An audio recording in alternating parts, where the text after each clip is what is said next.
Nagbabalik po muli ang inyong lingkod at nagbabalita ng mga balitang dapat nating malaman dito sa ating bansa.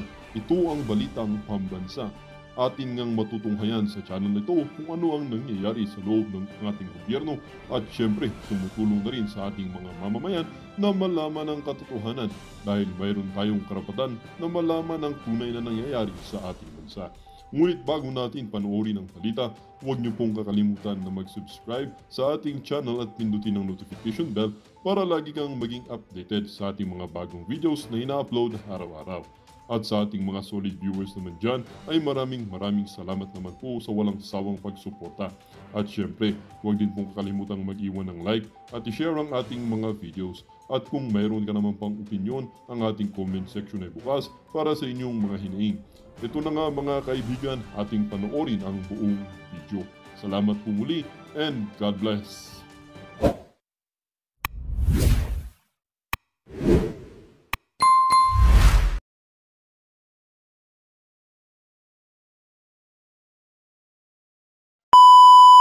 Ang NBI sa inyong abang lingkod. Alright? Okay. Patungkol dito sa ating mga ina-expose. Ng mga kababayan. Alright. Play natin. Play natin yan. Galing sa play natin dito. Share lang natin. Tignan natin. Alright? Lakihan natin. Ang sabi dito, basahin muna pala natin yung nakalagay. Yung kanilang headline. Diyan sa Abante Radio. Tumigil siya. Akala niya ligtas siya dahil nasa Amerika siya. Yan ang sabi nitong ni Santiago. Sabi nito ng caption nila, sa meet ng The Manila Press News Forum ngayong araw, ibinahagi ni National Bureau of Investigation Director Jaime Santiago na nagsagawa na sila ng case build-up laban sa vlogger na si Claire Maharlika. Yan. Dahil umano sa pagkalat ng fake news tungkol kay Liza Tanas na isinangkot sa pagkasawi ng businessman na si Paulo. Kayo ang fake news. Actually kayo, Abante, mali ang balita nyo. Nagbabala rin si Santiago sa iba pa mga vloggers na maging responsable sa binabahaging impormasyon sa social media. Pakinggan natin ang kanyang, watch again, tingnan natin to, ang kanyang state. We know na nandun siya, nakabase siya. From the start, Hanapin niyo, sir. Yes, we know na nandun siya, nakabase siya sa Amerika. But then, dito pinapalabas yung kanyang mga fake news, yung mga... Okay, quote mo muna. Sabi niya, stop na natin, di ba? Sabi niya, we know na nasa Amerika daw ako, pero sa Pilipinas pinapalabas ang fake news. Kung di ka ba naman Jololo? Jolol, kahit sa Zimbabwe ako, kung gusto niyo akong panonoorin niyo, kaya pumunta ako ng Mars. Anong hindi sabi pa niya may trolls ako. Tingnan natin, ha? Dali lang. Mga fake news, yung mga... Dali lang. Start.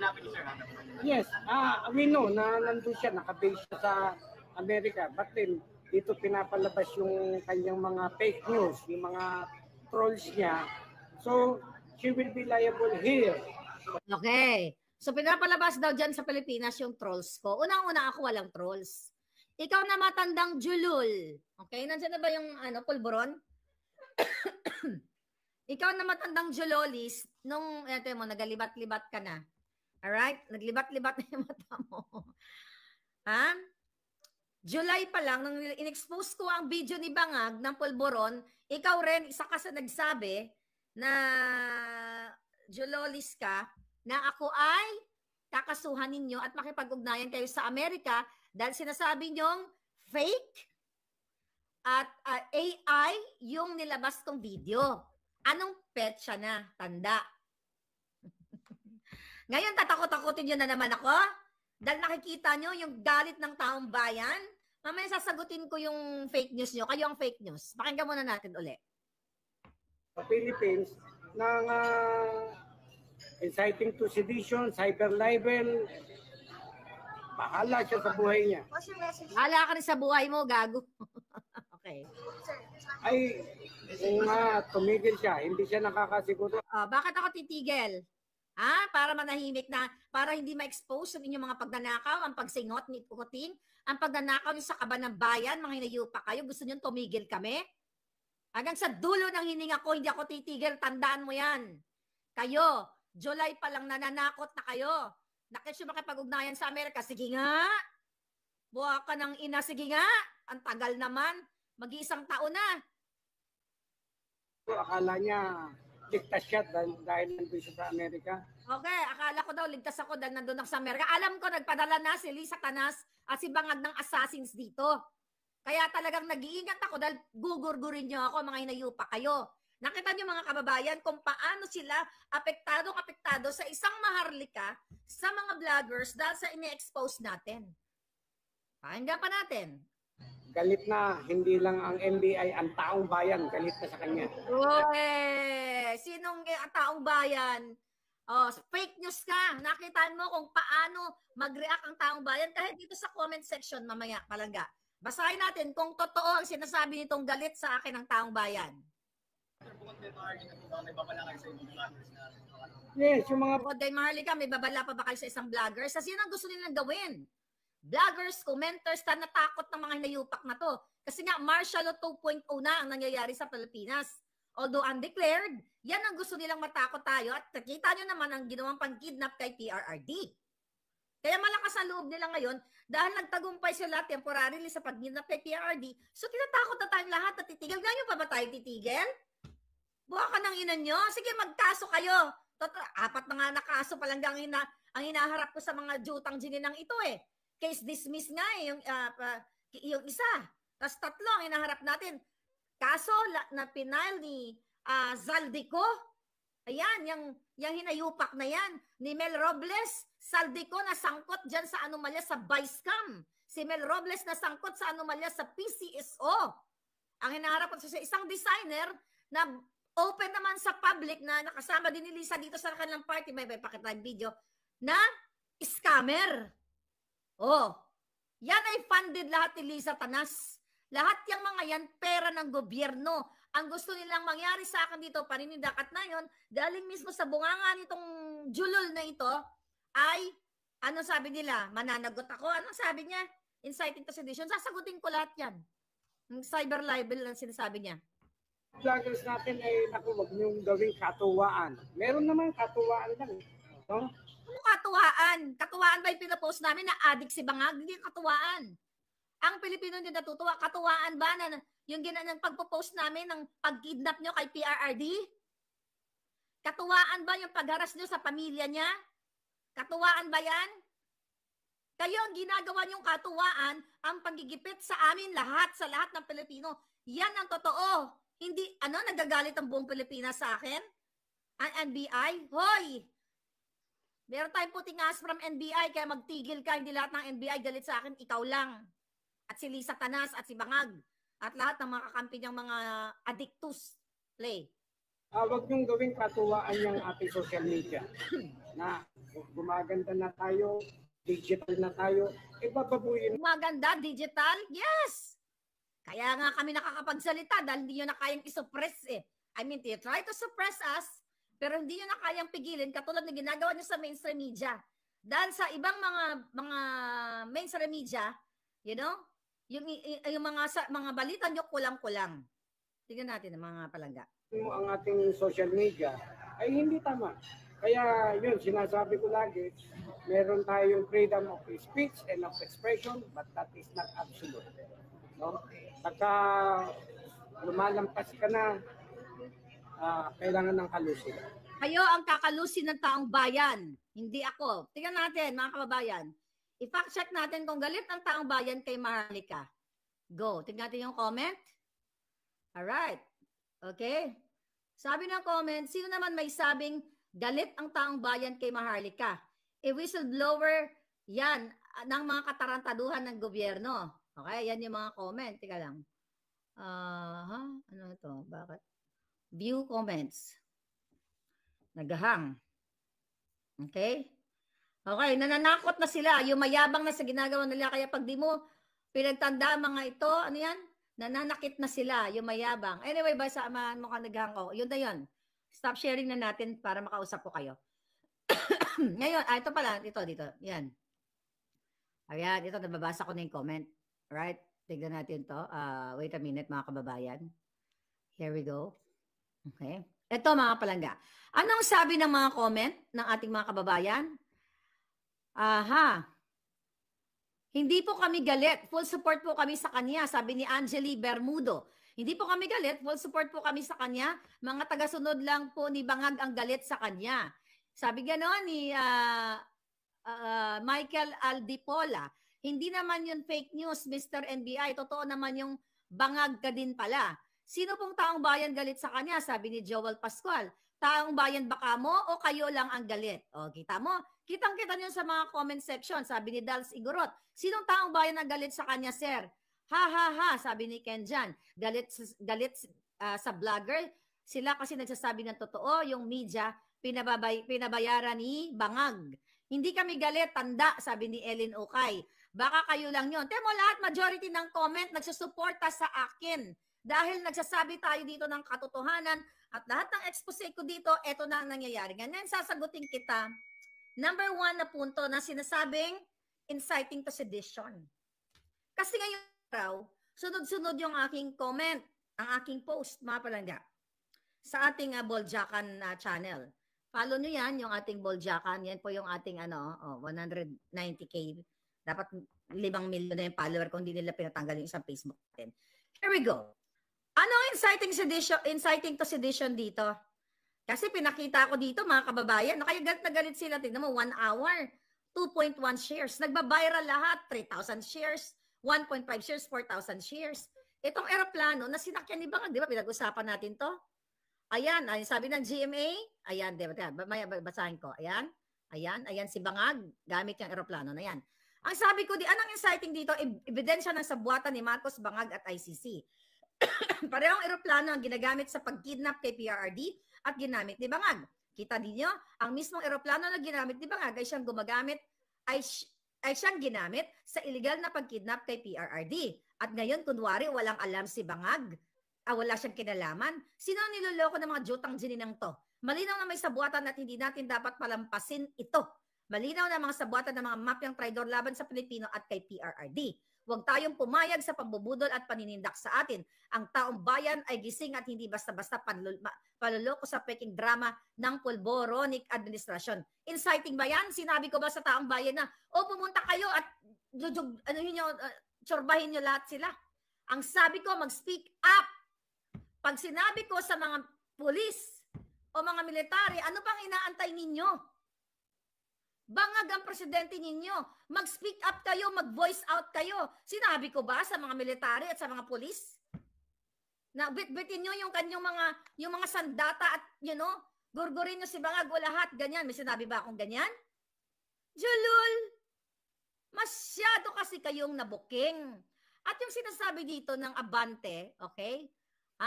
Ang title kasi nila na inuugnay ko daw yung namatay na tao doon sa nasilisa ang tawag dito, ang suspect o gumorgor. Napaka-fake news kung yung mga walang hiya kayo. Ang sinabi ko unang-una na ayon sa ating puting ahas ay na-hold si Lisa Tanas dito sa Amerika dahil tinatanong o kino-question in related doon sa pagkamatay ng isang kasama nila. During that time, nung binag natin yan, kaya nga hindi ko yan in-identify. Dahil hindi ko sure kung sino yung namatay. Isa ba ang namatay? 2, 3, 4 ba ang namatay?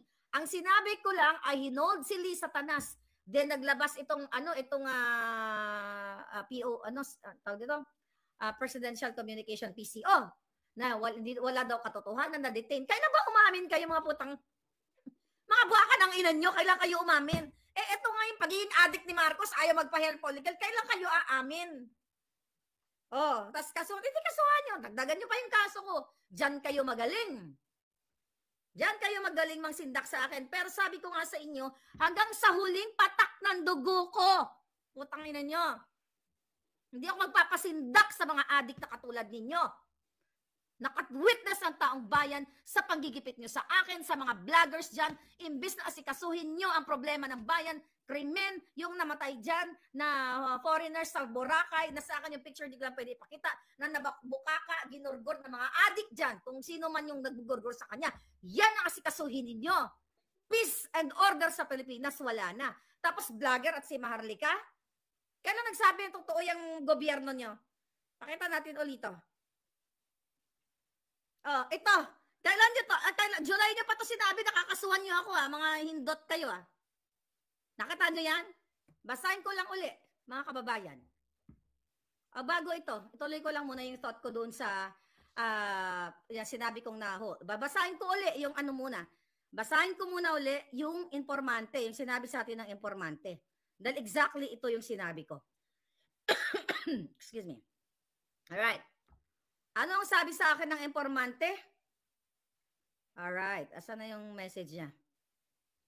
Lisa Tanas. Okay? Wait a minute. Ang sabi niya, kaya sabi ko nga na allegedly na-hold si Lisa Tanas dahil kinu-question in relation doon sa pagkamatay nung kanilang isang kasama sa entourage. Hindi ko sinabi na si Lisa Tanas ang gumurgor. Mga ulul. Dahil ayon sa ating puting ahas, na di umano, allegedly, I use that word kasi wala pang coroner's report na yung biktima ay nagurgor dahil na overdose sa D. Diba? Kaya sabi ko, mag-update ako kanina, nag-update ako kung meron ng coroner's report. Yan ang sinabi ko. Hindi ko sinabi, mga palangga, sigurado ako na si Lisa Tanas ang nagsalaksak ng pulburon sa bunganga nitong biktima na ito. Did I say that? Huwag niyo akong tinatakot-takot. Tayo ba natatakot after all sa ginagawa sa atin? Sa ginagawa sa ating lahat. Diba? Kasi mga palangga, kaka-check ko lang nung coroner's report. Wala pa. Dali ang coroner's report, wait a minute. Ito. Kasi-check lang natin. Pakita ko lang sa inyo, no? Or here we go. Ito, inaabangan ko actually. Ayan yung coroner's report. Ayan yan dito sa medical examiner. Para babasahin ko lang. Ano ang sabi dito? For more case information, sabi niya dito, ang status right now is still pending. Okay, deferred o iniimbestigahan pa. Pending additional investigation. Iniimbestigahan pa kung ano ba talaga ang dahilan ng pagkamatay nung kasama ni Lisa Tanas sa entourage niya. Di ba meron niyang nag-message sa akin na pinost ko na palangga, yung namatay daw ay first time na tumira ng pulburon. According to that, kaya nga may nag-message naman sa akin, nakakilala at kakilala mismo nitong itong biktima. Sabi niya, actually hindi first time yan palangga. User daw talaga yan. Yun ang sabi sa akin. Kaya nga sabi ko sa inyo, aantayin natin ang report ng coroners o medical examiner kung ano ang cause of death. Although, doon sa website, ay mukhang na-release na yung bangkay ng tao. Mukhang na-release na. Pero mga kababayan, kasi usually, kapag iniimbestigahan, kukuha lang yan sila ng mga samples. Urine, yung mga, let's say nga, napag-usapan natin ni Attorney Glenn, yung kung ano may mga fiber o kung anong, mga substance na makikita. Sa buong katawan, magsimula sa sapatos, sa brief, sa lahat-lahat, sa buhok, di ba? Chine-check yan at talagang inimbestiga yan, lalo na dito sa Pilipinas, kung saan kumakalap sila ng mga ebidensya kung ito nga ba siya ay tumira, pinatira, sinaksakan, forcibly, katulad ng ginagawa nilang pag-force kay Pangulong Duterte na paglipad sa The Hague. Tinitignan lahat ito, mga kababayan, ng coroner dito sa Los Angeles kung ano talaga ang dahilan ng kanyang pagkamatay. Lahat ng medical angle, kung ano ang merong, baka mamaya nabagok lang yung julo niya or whatsoever. Diba? Pinag-usapan din natin yung toxicology, kung ano yung mga substance. May alak ba? Ano ba siya? Not only illegal na pulburon o illegal na D. Diba? Anong substance? Baka mamaya pinalunok ng Clorox, Sonrox, pinainom ng ihi, pinainom, yung mga ganong angle. Ano yung cause ng kanyang pagkaligwak? Kasi inalam natin dito sa website, okay, ng yung mga coroners, medical examiner, na ang process pala niyan, ang timeline pala niyan, kapag may mga kaduda-dudang pagkasawi ng isang tao, ang ginagawa niyan, ino-autopsy, di ba? 1 to 2 days. Ngayon, ang medical examiner o yung coroner, mga palangga, Di tinitignan ngayon, yun nga sinasabi natin, yung toxicology test, at kung merong sinapak ba siya, may mga trauma ba, at kung ano-ano pa, tinusuka. You know, those are basic or yung format, yung normal procedure na ginagawa ng mga nag-autopsy o ito yung mga tinatawag natin coroner. Pero sa Pilipinas kasi, hindi yan na ipapractice halos sa atin dahil nababayaran lahat. Tinitignan ko ano yung blood ano niya, may alcohol content, 'di ba? Lahat nga, urine sample, yung mga skin test na tinatawag. Oh, para ma-detect kung baka sabi ko nga baka pina-ingest ng pa yung tubig pina-ingest ng kung ano man na mga chemical. At napag-alaman natin kaya pala ang tagal-tagal kung hanggang ngayon nangyari kasi 'yon. Na tsugi siya nung Saturday, Monday, Tuesday, Sunday, Monday, Tuesday, Wednesday pa lang. So, 4 days. So, ayon dito sa coroner's website na 4 to 12 weeks pa pala yan. Usually, 4 to 12 weeks malalaman kung ano ba talaga yung toxicology test na tinatawag or testing, kung ano yung mga mga illegal o kung meron man ang makikita sa bloodstream niya o sa urine niya or sa buong katawan niya. Then kapag medyo komplikado, ang sabi dito, pwedeng umabot sa yung final report daw ay 6 to 12 weeks or more. Ngayon, mga palangga, yung coroners ay ipa-finalize niya na yung cause of death nitong taong ito. Ngayon, ang question ko, ang sabi pa dito, pero hindi didetain yung katawan ng namatay. Kasi sabi dito, in most cases, the body is released to the family within a few days after the autopsy. Usually 24 to 72 days. Kasi syempre, kailangan mag-mourn ng pamilya, di ba? At since nakuha na yung mga sample na yan, doon, sa laboratory na lang sila magkakatalo. Ngayon, mga palangga, ang sabi dito, the final toxicology results do not need to be completed before releasing the body. If the death is under investigation, katulad ng kung may homicide or foul play na kaduda-duda, then authorities may delay the release until further examination. Kaya nga dito, mga kababalangga, nung tinignan natin sa website, may nakalagay dito, okay, basahin natin, may nakalagay dito pending, di ba? Deferred, pending additional investigation. Additional. So kung this is just my opinion. Kung namatay siya ng natural death, bakit hanggang ngayon, di ba pag namatay ka na inatake ka sa puso, right away malalaman yun eh. Pero bakit meron ditong additional investigation? Yun lang naman yung tanong natin. So ngayon, hindi ko sinabi na si Lisa ang gumorgor dito. Pero ang sinasabi ko, na yung mga taong nakapaligid sa kanya, bago siya namatay, after siya namatay, kasi sa hotel naman siya namatay eh. Makikita naman sa CCTV, siya kasabi ko nga, I hope na ang mga coroners, ang mga medical dito, mahirap kasi ang nababayaran dito sa Amerika kasi takot yung mga yan matanggal ng lisensya. And I hope walang magkaroon ng ganong bribery. Dahil si Lisa Tanas, magaling sa bribery yan. Magaling yan sa mag-bribe ng tao. Kaya wag nyo akong sinisindak-sindak. Dahil sinindak nyo na ako eh, Jutang Generis, naalala nyo yon mga palangga?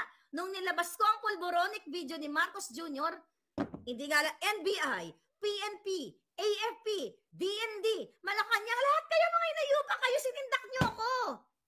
Saan na yung kaso ninyo? Tungkol sa pulbo na we're talking about ang pag-addict ni Marcos Jr. At hinahamon ko kayo yung kaso mo, Lisa, na ikaw ay kidnapper. Kinidnap mo ang dalawang bata sa Turkey, in-extract mo. Ginamit mo si Teddy Boy Locsin Jr., ikaw, Teddy Boy, at ang asawa niya na si Maria Lourdes Barcelon, doon sa video, di ba, na pinakita ko na milyon-milyon na yan, kumalat na yan, Kinidnap mo ang 2 minor de edad dahil gusto mong tulungan ang friend mo na si Francis Lloyd Chua.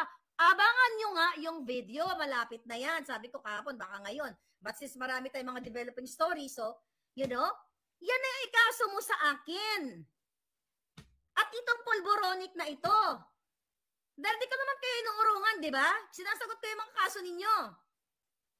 Dahil nakita ng taong bayan kung gaano kayo walang hiya. Dahil mas pinapanood kami, mas binabasa kami dahil sa inyong mga kasinungalingan. Maniniwala pa ba kayo? O, papapananagutin si Maharlika kahit nasa Amerika hahantingin? Eh, hinanting nyo na ako eh. Nagpadala nga kayo ng assassins eh. Gusto nyo ipadukot ako dito? Eh, di gawin nyo. Makipag-ugnayan ka kahit Papa Trump. Lolo ko yon. Sige. Di ba? Magpag-ugnayan kayo. Ang tapang-tapang nyo. Hindi ka kayo makakuha ng appointment kay President Trump. Eh. Kailangan pang gumapang ni Lisa Tanas eh. Nag-attend pa doon. Sabi niya, gusto, ito pa, another ano. Pero I think nagkalat na to sa TikTok or I don't know kung napanood yun na. Anong sabi ni Lisa Tanas sa kanilang mga post? Working visit daw dito sa Amerika. Tignan ko lang, basahin ko lang kung totoong working visit siya. Alright, tignan natin ha. Okay, Lisa Tanas. Ang sabi ng hinayupak, nung pumunta siya ng Florida, tignan natin. Paano ka maniniwala sa imbalsamadong mukha nito? Kunyari, may eye allergies. Kunong abi, may eye allergies na natipalok pa sa kung saang pavement na sinasabi niya. Tapos nakita mo yung mukha niya, tinuslok ng formalin. My God, Lisa Tanas.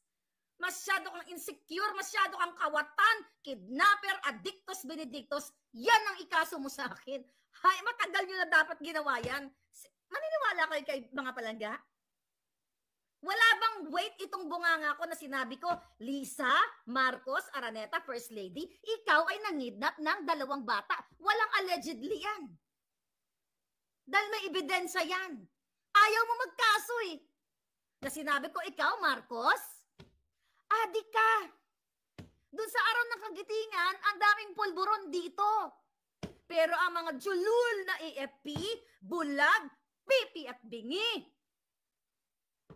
Hinahamon ko, presidente niyong adik, kasuhan niyo ako. Dali. Dali.